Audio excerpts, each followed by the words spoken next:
करें भगत हो आरती माई दोई बिरिया। मैं आपको माता रतनगढ़ के धाम पर एक ऐसे भक्त के साथ जोड़ने के लिए जा रहा हूं जिन्होंने कई बार अपने शरीर के ऊपर जवारे बोए हैं। मैं आपकी जानकारी के लिए बता दूं, मैं एक ऐसे भक्त के पास खड़ा हुआ हूं जिन्होंने कई बार अपने पूरे शरीर के ऊपर जवारे बोए हैं। आपका नाम क्या है? मेरा नाम सौरभ जैन। आप यहाँ इस धाम से कब से जुड़े हुए हैं? मेरे को आते आते यहाँ 20 साल हो गए करीबन। 20 साल से आप बराबर धाम पर आ रहे हैं, हर सोमवार को आते हैं? हर सोमवार को आते हैं। तो आपको कहाँ से यह प्रेरणा मिली कि आप अपने शरीर पर जवारे बो करके मात के चरणों में आएंगे, धाम पर आएंगे? ये तो माई का साक्षात आशीर्वाद है मेरे ऊपर, जो माई ने मुझे यहाँ बुलाया और माई के धाम से आज मैं जुड़ा हूँ। तो मुझे जानकारी ऐसी मिल रही है, यह चमत्कार यह आपने एक बार नहीं कई बार किया है। कितनी बार कर चुके हैं आप? मैंने करीबन 4 बार जवारे बेच चुके हैं।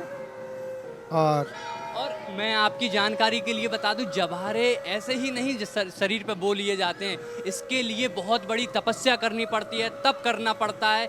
जब तक मात की साक्षात कृपा नहीं होती है कोई व्रत भी नहीं रख पाता है। और इन्होंने तो, आपने कितने दिनों तक ऐसा बिल्कुल यह दिनचर्या को बिल्कुल ढाला था तब जा करके आया था? मैंने करीबन 20 से 25 दिन खाना पानी छोड़ना पड़ता है।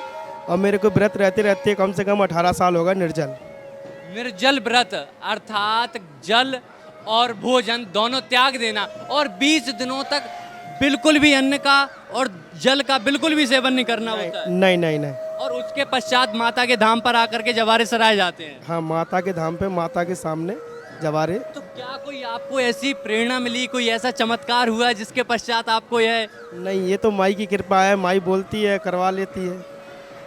सच्चे मन से जो कोई ध्यावे उसका बेड़ा पार है। भैया के मन में ऐसी कोई भी संकल्प नहीं था, फिर भी कहते हैं शक्ति के प्रति आस्था अपने आप पण आती है और उसी का यह परिणाम मिला है। और मैं यहाँ जानना चाहूँगा, एक और लोक कथा प्रचलित है कोई बंद वाली, आप तो 20 साल से जुड़े हुए हैं, आपने कोई ऐसा चमत्कार देखा? यहाँ दीपावली की ध्वज पे यहाँ पे बंद काटे जाते हैं, सांप बिच्छू और भी अदर बिस्मेल वगैरह ये सब भी बंद काटे जाते हैं।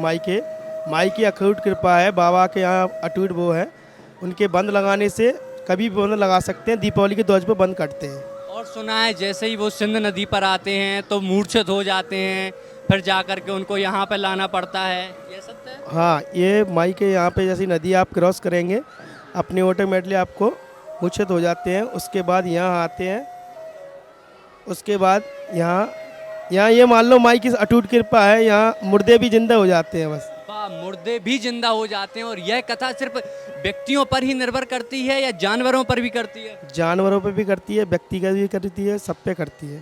सब पर करती है, अर्थात कहीं भी कोई भी हो, कहीं भी इंडिया में कहीं भी हो, विदेश में देश में कहीं भी हो, माई के नाम का बंद लगाएगा, माई उसको ठीक कर देती है। ये बहुत बहुत धन्यवाद। जैसा कि आप देख रहे थे, मात रतनगढ़ के धाम से ऐसे कई भक्त हमारे साथ बराबर जुड़ रहे हैं। आप भी हमसे बराबर जुड़े रहें, वीडियो को ज़्यादा से ज़्यादा शेयर करते रहें, और पास में जब कभी भी आप ऐसी कोई भी घटना होते देखें तुरंत ही उसका निवारण करें, मात रतनगढ़ का बंद लगाएं और एक जयकारा अवश्य लगाएं। कमेंट में लिखें जय माई की, चिंता काय की, जय रतनगढ़ धाम।